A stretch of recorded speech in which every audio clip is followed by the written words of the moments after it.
Saudara-saudara, mari kita berdoa sebelum kita membaca dan merenungkan firman Tuhan. Mari kita berdoa. Tuhan, benar sesuai dengan pujian yang kami naikkan kepadamu, bahwa ada kuasa di dalam salib Tuhan, ada kuasa di dalam karyamu di atas kayu salib, ada kuasa di dalam Engkau Tuhan yang dapat memulihkan kehidupan kami. Kami berdoa kiranya melalui pemberitaan firman Tuhan pada pagi hari ini, Engkau mengingatkan kami kembali tentang pusat hidup kami, yaitu bukan pada diri kami sendiri, tetapi pada Engkau ya Tuhan. Mari Engkau yang berbicara sekali lagi kepada kami, sehingga melalui firman Tuhan ini Tuhan, kami benar-benar bisa hidup lepas dari perhambaan apapun yang telah memperbudak kehidupan kami. Tuhan, mari Engkau berbicara kepada setiap kami, karena kami sudah siap untuk mendengarkannya. Demi nama Kristus, firman yang hidup itu, kami sudah berdoa. Amin. Selamat pagi Bapak Ibu dan Saudara. Shalom. Kita akan bersama-sama membaca dari surat Paulus kepada jemaat di Roma, pasal yang ke-6, di dalam perjanjian baru. Roma pasal yang ke-6, kita akan membaca ayat 15 sampai ayat yang ke-23. Saya akan membacakan dari Alkitab Bahasa Indonesia terjemahan baru kedua, ya, sehingga mungkin agak berbeda dari Alkitab yang ada di dalam tangan saudara. Roma pasal yang ke-6, ayat 15 sampai ayat yang ke-23. Demikianlah firman Tuhan. Jadi, bagaimana? Apakah kita akan berbuat dosa karena kita tidak berada di bawah hukum Taurat, tetapi di bawah anugerah? Sekali-kali tidak. Apakah kamu tidak tahu bahwa apabila kamu menyerahkan dirimu kepada seorang sebagai hamba untuk menaatinya, kamu adalah hamba orang itu yang harus kamu taati. Entah itu dosa yang memimpin kamu kepada kematian, entah itu ketaatan yang memimpin kamu kepada kebenaran. Namun syukur kepada Allah, dahulu memang kamu hamba dosa, tetapi sekarang dengan segenap hati telah menaati pengajaran yang telah diteruskan kepadamu. Kamu telah dimerdekakan dari dosa dan menjadi hamba kebenaran. Dalam bahasa sederhana, aku mengatakan hal ini karena kelemahan kamu sebagai manusia. Sebab sama seperti kamu telah menyerahkan anggota-anggota tubuhmu menjadi hamba kecemaran dan kedurhakaan yang membawa kamu kepada kedurhakaan, demikian pula kamu sekarang harus menyerahkan anggota-anggota tubuhmu menjadi hamba kebenaran yang membawa kamu kepada pengudusan. Sebab pada waktu kamu hamba dosa, kamu bebas dari kebenaran. Buah apakah yang kamu petik waktu itu, yang menyebabkan kamu merasa malu sekarang? Kesudahan semuanya itu ialah kematian. Namun sekarang setelah kamu dimerdekakan dari dosa dan setelah kamu menjadi hamba Allah, kamu beroleh buah yang membawa kamu kepada pengudusan, dan sebagai kesudahannya ialah hidup yang kekal. Sebab upah dosa ialah maut, tetapi karunia Allah ialah hidup yang kekal dalam Kristus Yesus, Tuhan kita. Bapak Ibu dan Saudara-saudara, ada seorang hamba Tuhan yang bernama Scott McKnight. Dia pernah menulis, dan mungkin bukan hanya menulis ya, tetapi mungkin dia sedang mempertanyakan pelayanan-pelayanan yang ada di gereja-gereja, khususnya tentang pemberitaan firman Tuhan. Di dalam artikel tulisannya, dia berkata demikian, atau dia tepatnya menanyakan demikian. Mengapa akhir-akhir ini gereja sudah tidak lagi berbicara tentang dosa? Mengapa dosa tidak lagi diberitakan di mimbar-mimbar gereja pada saat ini? Dia melanjutkan, mungkin hari-hari ini orang lebih suka berbicara atau mendengarkan tentang berita anugerah, tentang berita pengampunan, tentang bagaimana kita yang berdosa ini diterima oleh Tuhan, diampuni, diperbaharui, dan seterusnya. Dia melanjutkan bahwa dosa menjadi tidak penting untuk diberitakan di mimbar gereja. Nah, saudara-saudara, menanggapi apa yang digumulkan oleh hamba Tuhan ini, yang merasa resah bahwa dosa tidak pernah lagi diberitakan di mimbar-mimbar, tidak pernah dibicarakan di dalam kelompok-kelompok pemahaman Alkitab. Di dalam pengajaran-pengajaran gereja, hal ini mungkin pasti bisa kita maklumi. Karena bagaimana mungkin, ya, kalau menurut anak muda sekarang ya, hari gini, orang masih berbicara tentang dosa. Orang masih bisa berbicara tentang kejahatan-kejahatan yang dilakukan oleh manusia. Bukankah ini berita buruk yang disampaikan di dalam gereja? Nah, oleh karena itu orang lebih suka mendengarkan tentang pengampunan, bagaimana orang bisa menerima atau kita diterima, orang yang berdosa diterima oleh Allah kita. Nah, saudara-saudara, akibatnya ketika dosa tidak diberitakan di mimbar-mimbar atau dibicarakan di dalam pelajaran-pelajaran Alkitab, maka kecenderungannya adalah gereja akan menghasilkan jemaat anak-anak muda yang bersifat permisif. Dengan mengatakan saya dapat melakukan apa saja dalam hidup ini karena Tuhan beranugerah atas hidupku. Aku boleh artinya melakukan dosa, berbuat dosa putih atau dosa kecil-kecilan, kebiasaan-kebiasaan buruk, tidak apa-apa. Toh pada akhirnya aku akan menerima anugerah. Aku akan mendapatkan pengampunan dari Tuhan. Toh pada akhirnya Tuhan akan menerima aku apa adanya. Saudara-saudara, hal ini akan membuat kita berpikir segala sesuatu itu dibolehkan. Karena pada akhirnya ada anugerah yang akan mengampuni, menerima, dan memperbaharui hidup kita. Saudara-saudara, tidak ada salahnya mungkin berpikir seperti itu. Tetapi ketika kita berpikir tidak serius tentang dosa, kita akan kehilangan semangat untuk hidup kudus di hadapan Tuhan.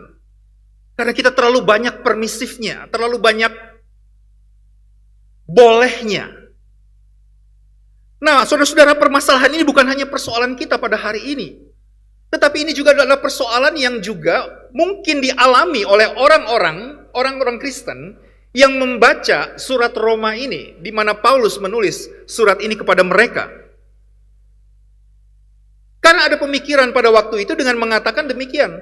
Kita boleh terus-menerus berbuat dosa, supaya apa? Supaya anugerah Allah berlimpah-limpah. Artinya apa, saudara-saudara? Dosa tidak lagi dilihat secara serius di dalam kehidupan kita sebagai orang Kristen.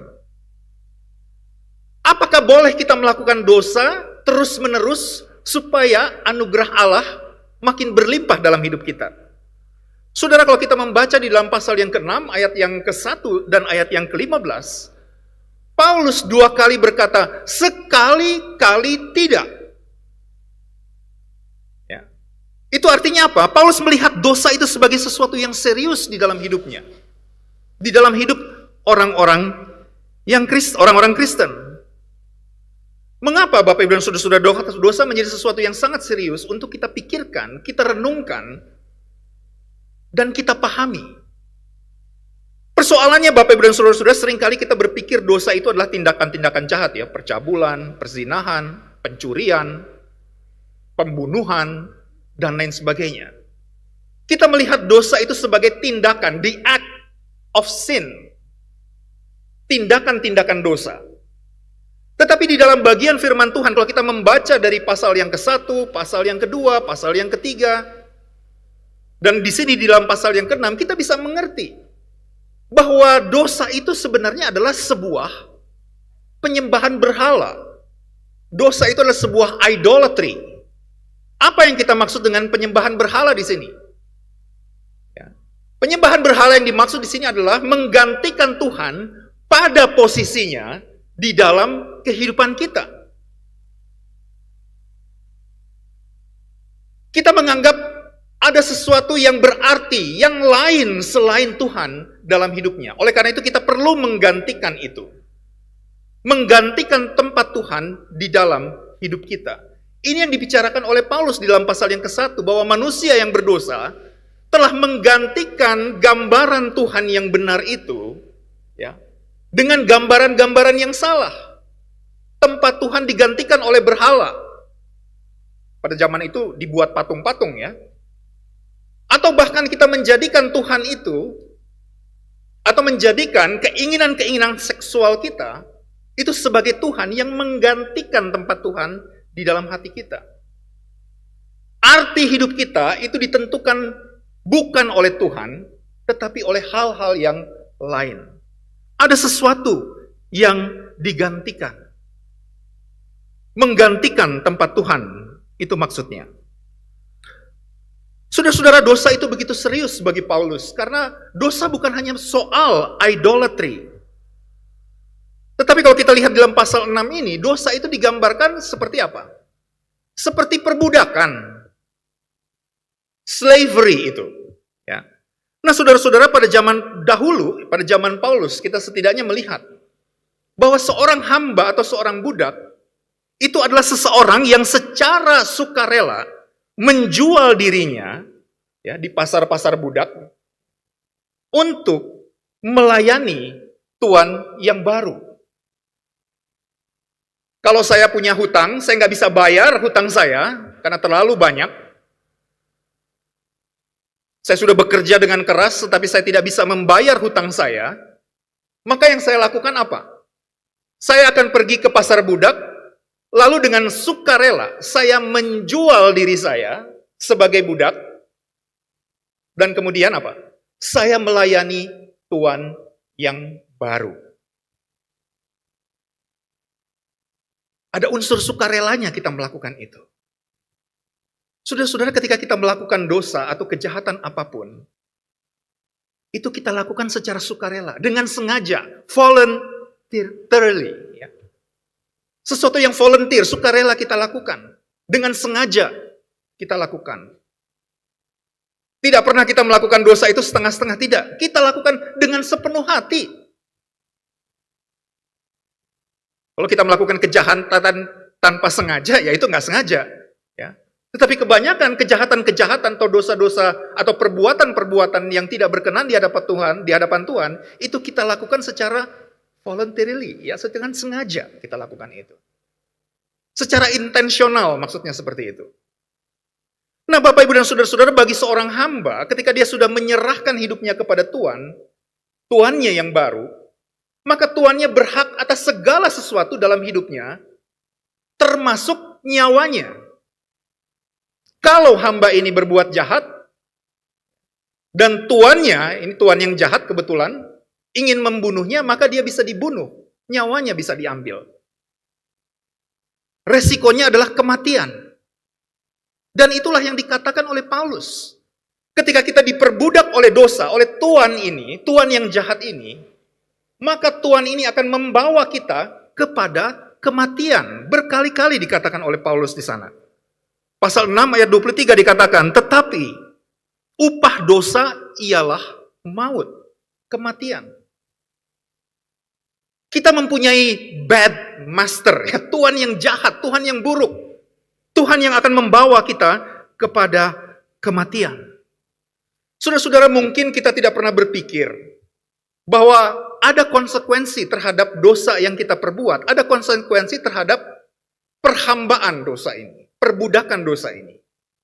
Mungkin saudara berpikir, oh saya kalau berbuat dosa kok nggak mati ya?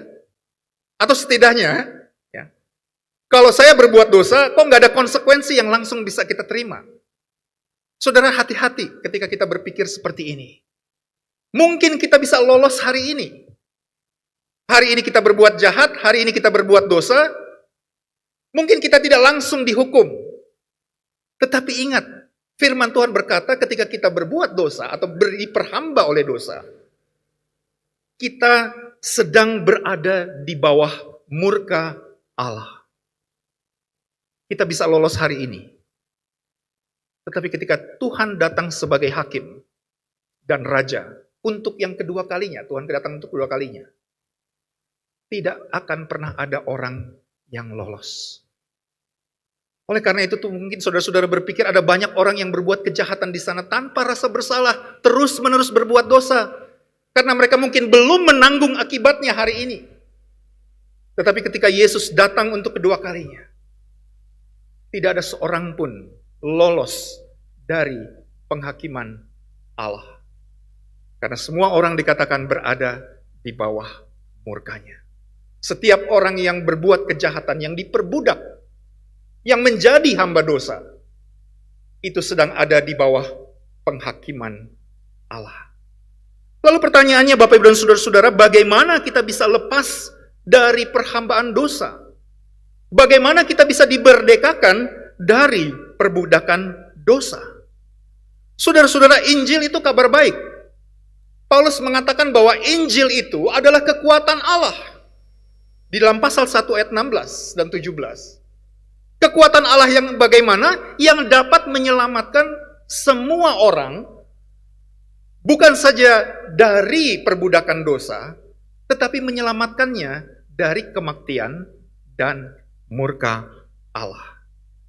Jadi Bapak Ibu dan Saudara-saudara, kita dapat dilepaskan dari perhambaan dosa bukan karena kekuatan kita sendiri, tetapi melalui Allah, melalui Injil yang menjadi kekuatan Allah. Nah, apa sebenarnya yang dilakukan oleh Injil pertama kali ketika dia melepaskan kita dari dosa? Saudara-saudara, di dalam pasal yang ke-6 ayat 18 dikatakan, kita dimerdekakan dari dosa. Artinya apa Bapak Ibu dan Saudara-saudara? Kita tidak akan lagi berada di bawah kuasa atau kekuasaan dari dosa itu. Kita tidak lagi diperintah oleh dosa. Saudara-saudara, kalau pengalaman tentang dosa ini, kalau kita baca di dalam pasal yang ke-7, ini ada pengalaman yang menarik dari Paulus tentang hal ini. Rupanya pengetahuan kita tentang dosa, oh dosa ini, itu tidak bisa menyelamatkan kita. Paulus katakan, aku tahu apa itu dosa, aku mengerti dengan akalku apa itu dosa, tetapi mengapa saya tidak bisa keluar dari dosa? Karena apa? Karena ada hukum dosa yang mengikat aku. Justru apa yang aku pikirkan ya, tentang dosa, aku ingin menghindarinya, aku tidak ingin melakukannya, tetapi itu justru yang saya lakukan. Itulah gambaran Bapak Ibu dan Saudara-saudara orang yang sedang diperbudak oleh dosa. Dia tahu itu salah, dia tidak mau melakukan itu, tetapi ujung-ujungnya dia melakukannya. Saudara-saudara, beberapa anak muda datang kepada saya dan berkata, Pak, tolong, saya ini udah terikat dengan pornografi. Saya tahu pornografi salah. Saya tahu kalau saya melakukan itu terus-menerus, hati nurani saya tertuduh. Saya mau dibebaskan, ya. Aku tidak mau lagi, ya, dia pasang mungkin program-program untuk anti pornografi dan kekerasan yang ada di laptopnya. Tetapi toh akhirnya tangannya tidak bisa kuasa untuk menahan itu. Untuk tidak mengklik dan masuk ke situs-situs yang demikian. Aku tahu berbohong itu salah. Aku tidak mau melakukannya. Tapi ujung-ujungnya kita melakukannya juga. Sehingga Bapak Ibu dan Saudara-saudara, tidak ada kuasa bagi kita untuk melawan kekuatan yang ada di dalam diri kita. Karena apa? Kita sedang berada di dalam keadaan hamba dosa. Dosa telah menjadi tuan bagi kita. Nah, oleh karena itu saudara-saudara, kita harus dimerdekakan supaya apa? Supaya kita memiliki tuan yang baru. Itu maksudnya. The new master itu. Allah dan kebenarannya harus berkuasa atas hidup kita. Ada lagu anak-anak yang menarik ya, yang saya pikir masih terus berbicara kepada kita dari zaman ke zaman. Jesus loves me, this I know, for the Bible tells me so. Little ones to him belong, They are weak, but He is apa? Strong. Kita manusia lemah dalam banyak hal, bahkan dalam segala hal. Tetapi kita punya Tuhan yang kuat. Tuhan yang akan berkuasa, Tuhan yang akan menolong kita. Supaya kita di dalam diri kita, Roh Kudus bekerja dan memampukan kita untuk berkata no, tidak terhadap dosa itu. Kita tidak boleh percaya ya, kepada kekuatan manusia. Bahkan kepada kekuatan diri kita sendiri. Karena memang tidak ada kekuatan di dalam diri manusia dan di dalam diri kita sendiri. Mulailah belajar untuk tidak percaya kepada diri kita sendiri. Karena diri kita itu deceitful, selalu menipu. Membawa kita kepada berbagai macam kejahatan dan dosa. Mari kita percaya kepada God, kepada Tuhan, kepada Allah yang punya kekuatan, yang akan memampukan kita untuk bebas dari perhambaan dosa. Nah, saudara-saudara, ketika Allah berkuasa, kebenarannya berkuasa atas diri kita, maka dikatakan dalam bagian firman Tuhan pasal 6 ayat 18, bahwa kita juga akan menjadi hamba kebenaran. Kita bukan hanya dibebaskan dari dosa, tetapi juga dijadikan hamba kebenaran. Ketika kita menyerahkan hidup kita sebagai hamba dengan sukarela, maka kita akan menjadi hamba Kristus atau menjadi hamba Allah, maka kita akan menjadi juga hamba kebenaran. Kebenaran inilah yang akan memerintah hidup kita. Kebenaran inilah yang akan menguasai hidup kita. Kalau dulu kita adalah hamba dosa, sekarang kita adalah hamba kebenaran. Nah, Bapak, Ibu, dan saudara-saudara, apa ciri-ciri seorang hamba kebenaran itu? Apa ciri-ciri kita adalah seorang hamba Allah di dalam pasal 6 ayat yang ke-22? Saudara-saudara, ciri-ciri seorang hamba Allah atau hamba kebenaran itu dalam bagian firman Tuhan ini adalah hamba-hamba atau orang-orang yang telah menyerahkan seluruh anggota tubuhnya untuk menjadi alat kebenaran. Kalau dulu dikatakan seluruh tubuh kita itu dipakai menjadi alat untuk perbuatan dosa, untuk kelaliman, untuk kedurhakaan, tetapi sekarang ketika kita sudah diberdekakan, ketika kita sudah menjadi seorang hamba Allah, hamba kebenaran, maka seluruh anggota tubuh kita itu telah atau dijadikan atau diserahkan sebagai anggota tubuh yang dipakai untuk kebenaran. Kalau kita membaca di dalam pasal 6 ayat 13 itu ada paralelnya. Seluruh tubuh kita bukan hanya dipakai sebagai alat kebenaran, tetapi dipakai sebagai senjata kebenaran. Ini istilah perang, Bapak, Ibu, dan saudara-saudara. Tuhan menempatkan Anda dan saya di tempat ini, di dunia ini, untuk melawan kelaliman, untuk melawan ketidakbenaran, untuk melawan ketidakadilan di tengah-tengah dunia ini, untuk melawan dunia yang jahat. Nah, bagaimana melawan dunia yang jahat? Tuhan menggunakan kita sebagai hamba kebenaran, hamba Allah, seluruh tubuh kita, itu akan digunakan untuk melawan kelaliman itu. Saudara-saudara, yang tadinya tubuh dan seluruh hidup kita dipakai oleh dosa sebagai senjata kelaliman, sekarang Tuhan mau mengubahnya. Tuhan akan mentransformasi hidup kita supaya seluruh tubuh kita akan digunakan sebagai senjata kebenaran.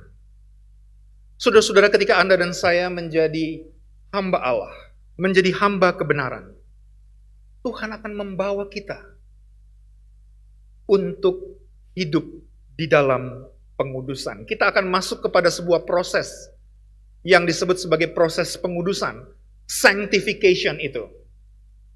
Supaya apa, saudara-saudara? Supaya kita bisa melihat Allah. Supaya kita bisa berjalan bersama-sama dengan Dia. Di dalam bagian firman Tuhan yang lain dikatakan tidak ada seorang pun dapat melihat Allah tanpa kekudusan itu. Nah, oleh karena itu Bapak Ibu dan Saudara-saudara, kita bukan hanya dijadikan Tuhan sebagai hamba kebenaran, tapi Tuhan mau terus memproses hidup kita. Supaya apa? Hidup kita itu menjadi kudus. Tadi saya sudah katakan di bagian awal, ketika kita mempunyai hidup yang permisif, apa saja boleh kita lakukan, kita akan kehilangan rasa atau sifat semangat untuk hidup kudus. Tetapi ketika kita menjadi hamba kebenaran, menjadi hamba Allah, ketika seluruh tubuh kita persembahkan untuk melayani Tuhan dan untuk kemuliaannya, maka disitulah kita lihat proses pengudusan itu terjadi. Kita bisa melihat Allah, kita dapat bersekutu dengan Dia. Kita bisa berjalan bersama-sama dengan Dia tiap hari. Saudara-saudara, bagaimana caranya kita bisa menjadi seorang hamba kebenaran, hamba Allah yang seluruh hidupnya dapat dipersembahkan untuk kemuliaan bagi nama Tuhan? Sekali lagi, itu tidak bisa terjadi dengan kekuatan kita sendiri. Tetapi itu terjadi oleh karena Kristus. Atau itu semua bisa terjadi di dalam Kristus. Mengapa demikian, saudara-saudara? Karena ketika kita percaya kepada Yesus Kristus, lalu kemudian kita dibaptis, ya, pasal 6 ayat yang ke-3 dan 4 dikatakan juga kita dibaptis. Itu artinya apa? Kita sedang dipersatukan dengan kematian Yesus Kristus. Artinya apa, saudara-saudara? Ketika Yesus mati di atas kayu salib, ketika kita percaya kepada kematiannya, bahwa kita juga sebenarnya sedang mengalami kematian bersama-sama dengan Dia. Sehingga kalau kita membaca di dalam Galatia pasal 2, di sana dikatakan, aku ini hidup, tetapi hidupku ini adalah hidup yang tersalibkan bersama-sama dengan Kristus. Dan hidupku yang kuhidupi sekarang itu bukan aku lagi, tetapi Kristus yang hidup di dalam aku. Jadi waktu kita dibaptis, kita diselam, saudara-saudara, itu menyimbolkan bahwa kita telah disatukan di dalam kematian Kristus. Artinya apa? Hidupku bukan aku lagi, tetapi Kristus yang hidup di dalam aku. Sehingga ketika dosa datang menggoda kita, cobaan-cobaan sedang datang menggoda hidup kita, kita bisa mengatakan, aku sudah mati. Seorang bapak gereja yang bernama Origen pernah ditanya begini, bagaimana caranya seorang bisa menang terhadap kuasa dosa? Lalu Origen berkata demikian, ketika dosa itu datang menggoda saudara atau ingin menjatuhkan saudara, katakan kepada dosa itu, aku telah mati. Ketika kita berkata aku telah mati bagi dosa itu, maka dosa itu akan pergi. Itu menurut Origen, ya, seperti itu, Bapak gereja ini. Jadi ada kebenaran di sini Bapak Ibu dan saudara-saudara, ketika kita mati sebenarnya, kita tidak melakukan dosa lagi. Ketika dosa itu datang kepada kita, kita katakan, I am crucified with Christ. Saya telah disalibkan bersama dengan Kristus. Dan hidupku ini bukan aku lagi, tetapi Kristus yang hidup di dalam aku. Jadi Bapak Ibu dan saudara-saudara, kematian Kristus itu juga telah menolong Anda dan saya untuk mematikan kedagingan-kedagingan yang ada di dalam diri kita. Tetapi Kristus bukan hanya mati, tetapi Dia juga bangkit pada hari yang ketiga. Ini menunjukkan apa, saudara-saudara? Kita juga bisa hidup bersama-sama dengan Kristus. Kita mati bagi dosa, tetapi kita hidup di dalam Kristus. Itu maksudnya. Sehingga Bapak Ibu dan saudara-saudara, seperti yang saya sudah katakan berkali-kali tadi, hidup kita ini bukan milik kita sendiri. Ketika kita menjadi hamba Allah, menjadi hamba kebenaran, hidup kita adalah 100% milik Kristus. Ini adalah kehidupan di dalam Injil itu. Nah Bapak Ibu dan saudara-saudara, Minggu lalu kita sudah mendengar bahwa kita sedang hidup di dalam dunia yang gelap, dunia yang tawar. Tuhan menghadirkan Anda dan saya di tengah-tengah dunia ini untuk menjadi pelita, menjadi terang, menjadi garam bagi dunia ini. Kita tahu bahwa dunia kita ini sudah tercemar oleh dosa. Ada banyak orang yang sedang berbondong-bondong menuju kepada kebinasaan yang kekal. Ketika kita keluar, mungkin kita perlu membuka mata kita dengan perspektif yang baru. Dengan melihat bahwa orang-orang yang tidak percaya kepada Yesus, yang hidupnya masih diperhamba oleh dosa, mereka sedang berjalan dengan tangan yang terbelenggu, dengan hati yang terbelenggu, dengan pikiran yang terbelenggu, dengan kaki yang terbelenggu. Dibelenggu oleh apa? Dibelenggu oleh dosa. Sehingga mereka melakukan apa yang diperintahkan oleh dosa. Itulah gambaran, saudara-saudara, dunia yang penuh dengan kegelapan secara moral, secara rohani. Dari mana datangnya pengharapan itu? Pengharapan itu datang selalu dari Allah, dari Injil. Anda dan saya yang sudah dimerdekakan oleh Injil Yesus Kristus, kita dipanggil oleh Tuhan, kita ditempatkan oleh Tuhan untuk menjadi pelita dan garam di tengah-tengah dunia ini. Injil kebenaran itu yang kita terima, ini kemudian kita beritakan kepada orang-orang yang lain. Mungkin Anda dan saya tidak terpanggil untuk menjadi pengkhotbah di mimbar-mimbar, untuk memberitakan tentang dosa, memberitakan tentang kebenaran Injil itu. Mungkin Anda dan saya tidak dipanggil untuk menjadi penginjil-penginjil, misionaris-misionaris secara full time. Tetapi seperti jemaat di Roma, setidaknya saudara dan saya dipanggil untuk menjadi hamba-hamba kebenaran.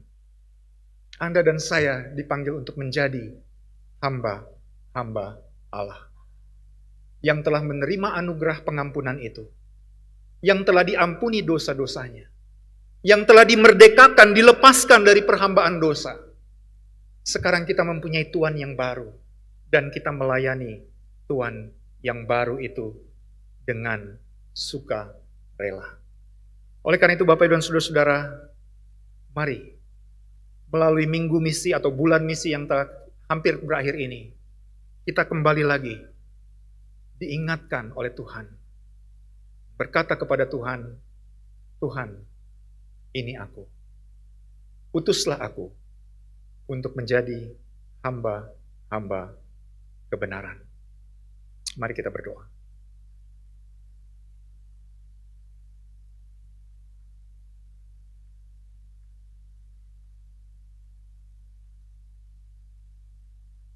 Tuhan,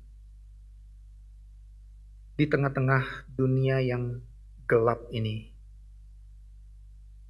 seringkali kegelapan itu mencemari kehidupan kami. Kami tidak lagi menggarami dunia ini dengan kebenaran, tapi justru dunia ini menggarami kami dengan dosa dan kejahatan. Oleh karena itu ya Tuhan, melalui firman Tuhan yang kami dengarkan pada pagi hari ini, ada kabar baik buat kami semua, bahwa kami tidak harus tinggal terus-menerus di dalam perhambaan atau perbudakan dosa.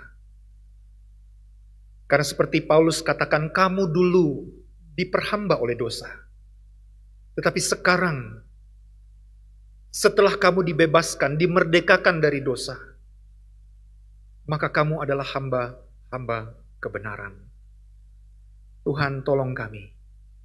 Dengan kekuatan kami sendiri, kami tidak mampu untuk menjadi hamba-hamba kebenaran, hamba Allah, hamba yang menyerahkan seluruh tubuh kami untuk dipakai sebagai senjata kebenaran. Tetapi hanya Allah karena anugerah kekuatan dari Tuhan, kuasa Roh Kudus yang akan memampukan kami untuk menjadi hamba-hamba kebenaran, yang bukan saja menerima kebenaran itu, tetapi juga mau membagikan Injil kebenaran itu kepada orang-orang yang lain yang masih dibelenggu, diperhamba oleh dosa. Tuhan pegang tangan kami. Di dalam nama Tuhan Yesus kami sudah berdoa. Amin.